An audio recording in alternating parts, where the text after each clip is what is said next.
Oh, good. All righty, we are back with Insider Betting. We got Gregory Rodrigues taking on Jared Cannonier this weekend. I should have said it the other way around. I think that's how the UFC has it listed. Pretty boring card, if I'm being honest. But let's keep the vibes high, and we'll still break it down. We're only going to go over the main card because, as always, in this card specifically, I'll aim watching the prelims. But first things first, Jesse, how we doing, brother? Doing good. This main card could have cracked the main card at UFC 312. So I guess it's everything is by comparison, right? So it's a decent main event, but yeah. We're back at the apex. Yeah. We'll break it all down right now. Getting into our first fight of the night, I'm gonna pull it up right here. Oh, that's weird. Why does it do that? There we go. There you go. We got Conor Matthews taking on Jose Delgado. This is Matthews' second fight in the UFC. He lost his first one. He actually lost his original Dana White Contender Series matchup. And then he went and fought in the combat zone. He went on Contender Series again. And then he ended up beating, I want to say it's Yair Farias. And then he lost his UFC debut afterwards. 6 months later, getting knocked out in the third round. After Delgado, he's on a bit of a win streak right now. I think he's on a 5-fight win streak, and all 5 of his last fights have been in different promotions, which is super weird. But he did end up winning his Dana White's Contender Series debut again in a knockout in the second round. So pretty solid performance from him there. Honestly, I'm not too keen on either of these guys. You got a guy who lost his debut, and you got a guy who's making his UFC debut. I think that when you kind of look at these two fighters, they're very similar on paper in terms of like being well-rounded. Obviously, Jose Delgado's numbers are a bit inflated because it's only based on his Contender Series fights. And that's about it. But it's not like Conor Matthews has much more to go on. I think what we're going to see here is I think Matthews is actually stronger on the ground potentially than Jose Delgado. But I think it's still pretty even, and Delgado is just a lot stronger on the feet, I think. I think he's going to piece him up. I think he might get a knockout win, but I just don't see Matthews keeping up personally. So I got Jose Delgado at minus 310 to get the win on his UFC debut. Yeah, I mean, just looking at the stats here, it just seems like he's younger. He's better record. It's weird that he's having trouble finding a home, going through 4 different promotions, but that just might be his way of getting into Contender Series and not locking himself into any like long-term contract with the promotion that he doesn't want to, be a part of beyond the UFC. So that could be part of it. Little bit of like betting on yourself, so to speak. Just looking at it, he's 8-1 and 100% finish rate, 4 knockouts, 4 submissions. So I like that. And then looking at like Conor Matthews, 7-2, 32 years old. He only has 1 knockout and 7 wins. So it seems like he's grappling heavy. And I just think that this favors Delgado. I don't know anything about these guys, so don't take my betting advice if you're watching this. I'm just saying, if I'm looking at it on the surface, it seems like Delgado is the way to go here. And you're not getting great odds, but I would bet on a finish, which DraftKings does not have yet. So they don't have the odds on that yet. But I bet Delgado finish. I feel that. Yeah. 100% finish rate. Yeah, it's pretty solid. We got Rodolfo Vieira, which is definitely not pronounced with the R, but I struggle with those Brazilian names, taking on Andre Petroski. We kind of have like a BJJ specialist versus a wrestler going on here. Again, I don't love either of these fighters. Like, Rodolfo's coming off of 2 wins, and so is Petroski. Rodolfo's record is he's kind of fought better names for the most part. He's got losses against Chris Curtis and Anthony Hernandez. He's got wins over Cody Brundage, Armin Petroski, and Dustin Stoltzfus, which are all notable opponents, I'd say. All 3 of Petroski's losses have been by knockout, and I don't think Rodolfo is going to necessarily do that. But I do think he's going to out-grapple him. I think he's probably going to get the submission win, but it might just kind of go to decision. The longer the fight goes on, I think the more it favors someone like Petroski. being the wrestler. Those guys typically don't gas as quick as the BJJ guys, I find. But it just kind of depends on how much pressure he's putting. Is he just kind of controlling on the ground? Are they moving around a lot? But I do have Rodolfo getting the win here. It's just hard going against a -245 favorite, especially when I'm not super duper familiar with these guys. Yeah, and like you mentioned, I really like what you're saying about the opponents that he's faced, because I think that matters in fights like this, where it's hard to put your finger on exactly how it's going to go down, just because you don't, both of these guys kind of feel like they're journeymen at this point. Neither one really seem like serious belt contenders, so they are, they're going in to get bonuses in this fight. Let me put it that way. And Rodolfo's gone up against Petrosian, Brundage, Chris Curtis, Anthony Hernandez. He's gone up against some really good opponents. The best opponent I can see for Petroski, Gerald Mearshart. Oh no, Michelle Pereira, which he got knocked out in the first round. Got knocked out in the first round. So I'm with you. I'm if I were to bet it, I think I'd bet decision. What is he? What's his finish rate? Yeah. 9 submissions though out of his 10 wins. He also has 100% finish rate. Look at that. Yeah. That's interesting. I wish the odds were there. I would give you a better. I would consider actually a submission win. That would make some sense, because I think Petroski gets submitted every now and then. Do you have the odds pulled up for a decision or submission? No, DraftKings hasn't updated. It's just money line right now. Just money line. Yeah, that makes sense. Oh, looks like they did. Hold on. Sorry. For Vieira, by submission is a +140. By submission and decision, submission and decision, you said? Yeah. Submission and decision. That would be a -200. -200, yeah. So the odds makers are all over that. Yeah. You got to take one. Yeah, you got to take one. Next fight, we got Ismael Bonfim versus Nasim Sadykhov. Ismael actually has his younger brother Gabriel fighting in the prelims, which is interesting. I think that's happened before though with these two, and I think both of them got the win last time. I don't know much about. I haven't really reviewed Gabriel's fights, but I don't think they're both going to get the win here, because I'm actually going with Nasim Sadykhov.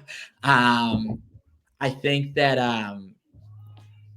when you look at his last fight, where he was fighting Vyacheslav Borshev, it was an interesting fight because he lost rounds 1 and 3 clearly, but he should have gotten a knockout in round 2.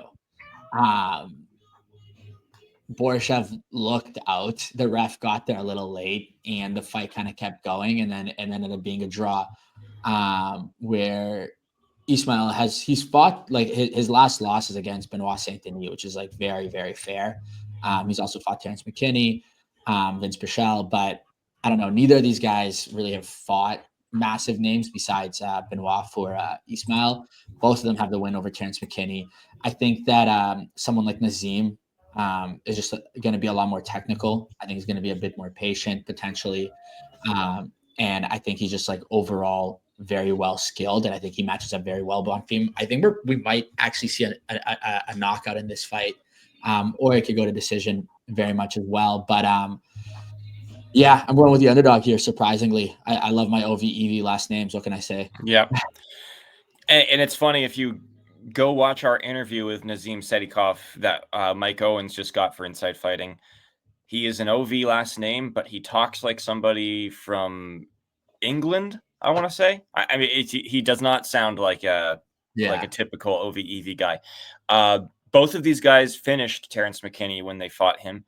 Sadykhov submitted him, whereas Bonfim had a highlight reel knockout, knee to the face, just unreal knockout, where it literally looked like we saw Terrence McKinney die on camera. It was so horrible to watch, but it's spectacular. Yeah, I'm kind of with you here, only because I this feels like a coin flip, and at +170, I like Nasim. He seems like he got a famous fight of the night, I think, with Vyacheslav Borshev. They got into it. They had a draw, but I think it ended up being like fight of the night because it was such a good fight. That's the one I broke down at the beginning. Oh, sorry. Yeah. I'm sorry. Okay. Yeah, you're good. Yeah, I was reading it and I fucking blacked out for a second. So the point is about him, I think that he's like a little bit more likely to get into a war here. And I like guys like that. I always like to bet on guys like that when they're underdogs because I feel like they're always in a fight. And at plus 170, I feel like the odds are good enough that you can take a little sprinkle on him. Yeah, I agree. But he does take a lot of strikes. I don't like that. He takes a lot of hits. He does. He does. So we'll see. But yeah, that's how I would bet it. But I'm not super confident in it. I have to be honest. Yeah, I don't love either of them. This one might be the biggest shocker of the night. We got Dylan Budka taking on Edmen Shabazyan. Both of these guys have struggled. Edmen only has 2 wins in his last 7, and he got finished 4 out of those 5 times.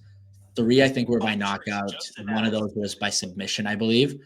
And yeah, neither of them is too hot. Like I genuinely wouldn't want to bet on either of these guys because it could really go either way.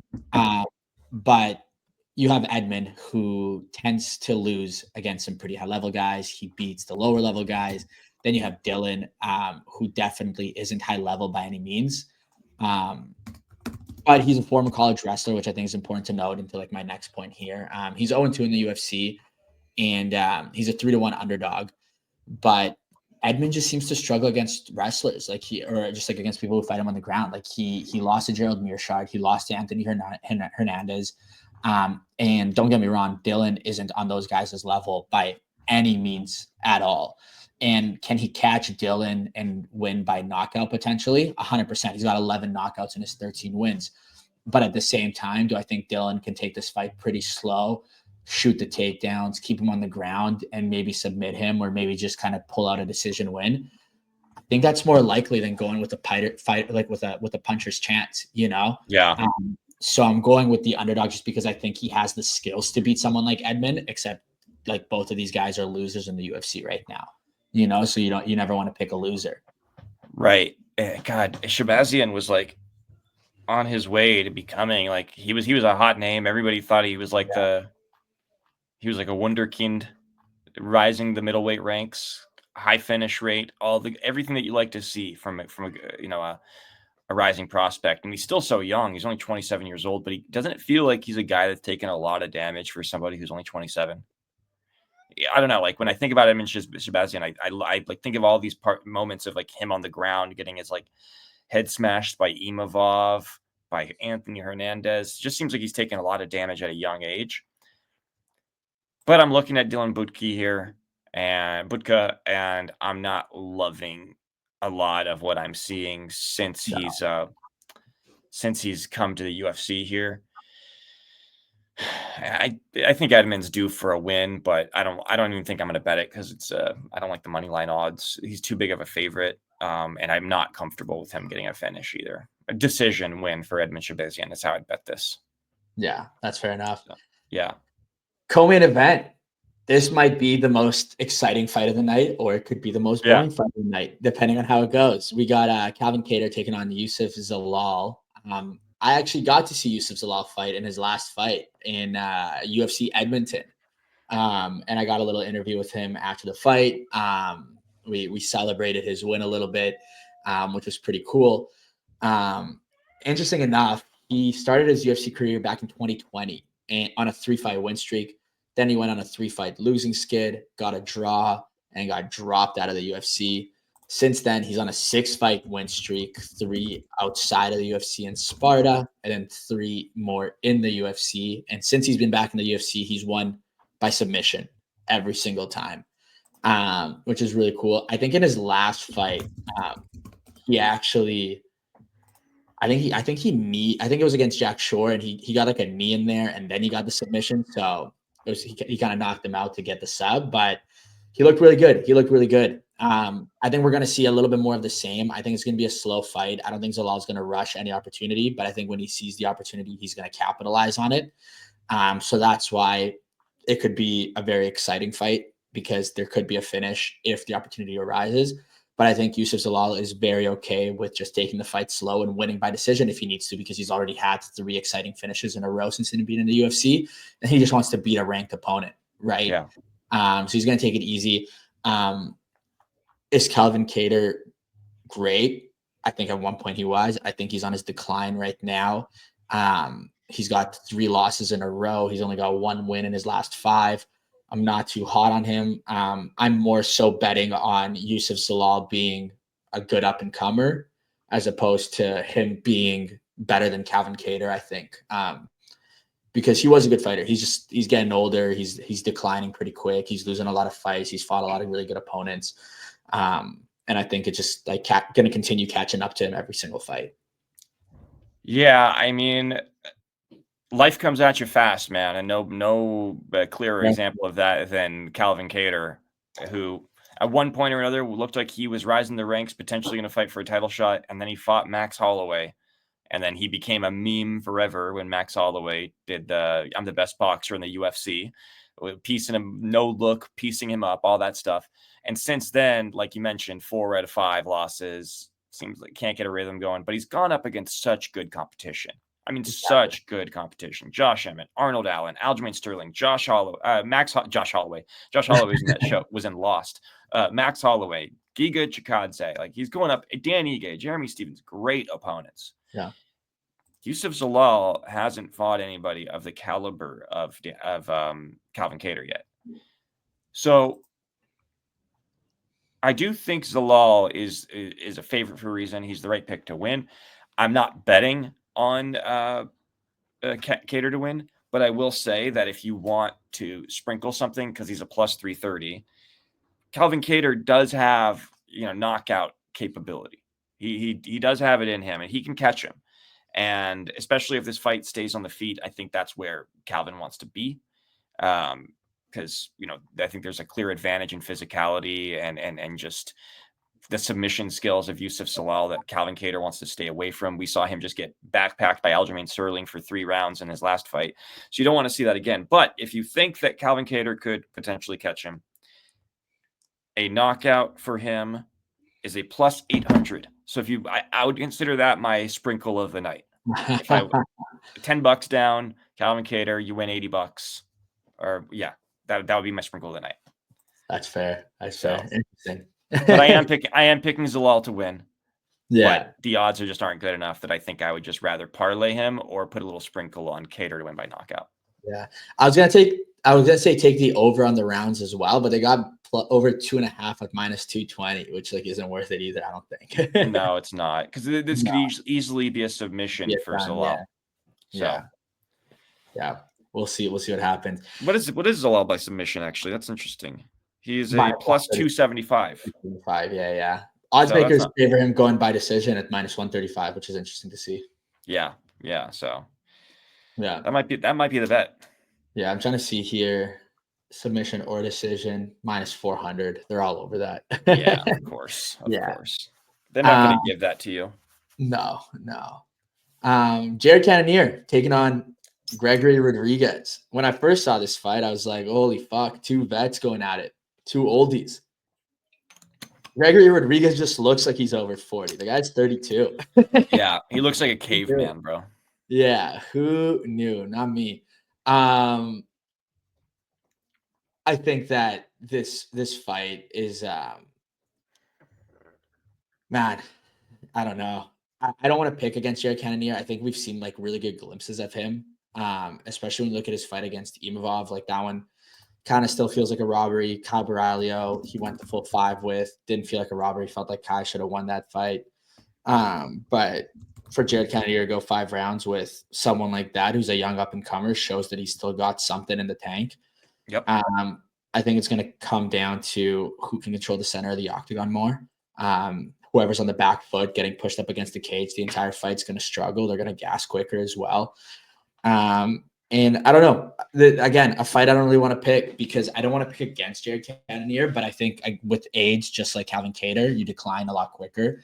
First thing that goes is typically your chin, and when you're going up against someone like Gregory Rodrigues, who's got 10 knockouts and his 16 wins, like that's pretty dangerous, you know. He's also happy to go the 5 rounds as well with a few decision wins. So I feel like that could be a possibility there. But yeah, again, I'm going with Gregory just because he's the favorite. But I think Jared Cannonier still has more left in the tank than average 40-year-old does in the UFC.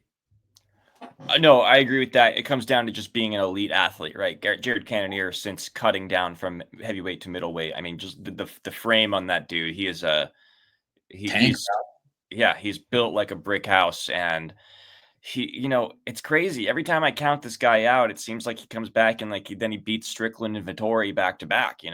After losing to Izzy, it kind of seemed like he looked a little washed in that title fight, and then he wins 2. And then he goes up against Imavov and Borayo, the 2 top rising contenders in the division. And his chin is really taking a hit in these last 2 fights, man. I mean, the Imavov fight, say what you will, maybe it shouldn't have been stopped, but we saw what Imavov just did to Izzy. I have a feeling that that's what was about to happen to Cannonier, where he might have been totally out. So controversial, yes, but speaking of controversial, the Caio Borralho fight, I never know how to pronounce his name.